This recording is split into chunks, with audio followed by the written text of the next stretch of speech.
আমরা সকলেই জানি যে 22শে জানুয়ারি ইতিমধ্যে কিন্তু অযোধ্যায় রাম মন্দির প্রতিষ্ঠা হয়ে গেছে, রামলালার প্রাণ প্রতিষ্ঠা হয়ে গেছে।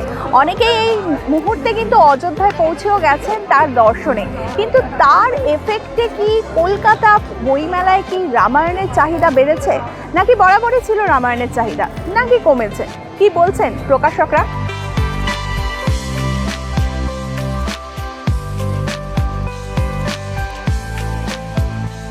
22 তারিখে রাম মন্দির উদ্বোধনের পরে কি রামায়ণ মহাভারতের চাহিদা বেড়েছে? হ্যাঁ, কিছুটা হলেও বেড়েছে। মানে আগে যা বিক্রি করতাম আমরা গতবার বইমেলায় যা বিক্রি করেছি, এবারে তার থেকে অনেকটাই পরিমাণ বেশি বিক্রি হচ্ছে রামায়ণ মহাভারত। এটা কি রাম মন্দিরের এফেক্ট বলে মনে হয়? আমার তো মনে হচ্ছে সেরকমই একটা এফেক্ট একটা পরিবেশের মধ্যে এসছে, কারণ নাহলে এত রামায়ণ মহাভারত কেন বিক্রি হচ্ছে না। ওরকম কোনো ব্যাপার নেই, কারণ রামায়ণ মহাভারতের চাহিদা সবসময়ের জন্য ছিল, আছে, আর এখনও মানে এবছর বেড়েছে বলতে সেরকম কোনো লক্ষ্য মানে করতে পারছি না।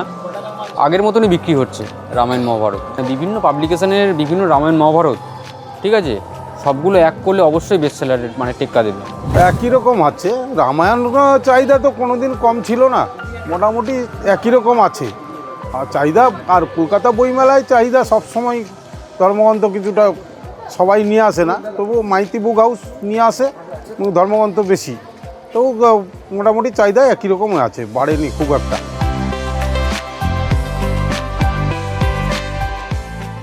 বাংলাদেশের স্টলে আমি দেখতে পাচ্ছি এখানে প্রচুর গীতা, উপনিষদ, রামায়ণ, মহাভারত সব আছে। এর বিক্রি বাংলাদেশ স্টলে কেমন? হ্যাঁ, বাংলাদেশ হয় কি, বাংলাদেশে বইগুলো সবাই একটু ক্রেজ থাকে, আর আমাদের একটু প্রোডাকশান ভালো। ধর্মীয় বইগুলো মোটামুটি বিক্রি হয়, এখানেও পাওয়া যায়, কিন্তু আমাদেরগুলো অনেকে কেনে। কারণ রাজশেখর বসু আমরা যেভাবে এটাকে অনুবাদ করেছি এবং এটা মানে সাজিয়েছি, এক একজনের হয় না, এক এক রকম মেকআপ, বইয়ের মেকিং সিস্টেম এক এক রকম থাকে, ওইটা দেখে অনেকে কেনে আর কি। এখানে এই বছর কলকাতা বইমেলায় কেমন বিক্রি হচ্ছে রামায়ণ মহাভারতের জাতীয় বই? এটা এখন আপনার এখানে আছে, মোটামুটি টুকটাক বিক্রি হচ্ছে। কথা বলে যা বুঝতে পারলাম যে রামায়ণ মহাভারত পুরাণের চাহিদা আগে যেমন ছিল এখনও সেরকমই রয়েছে।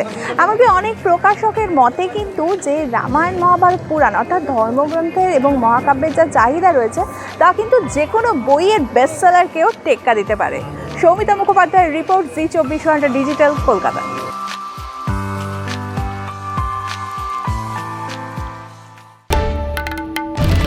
বাংলার আওয়াজ, বাঙালির আবেগ, জি24 ঘন্টা।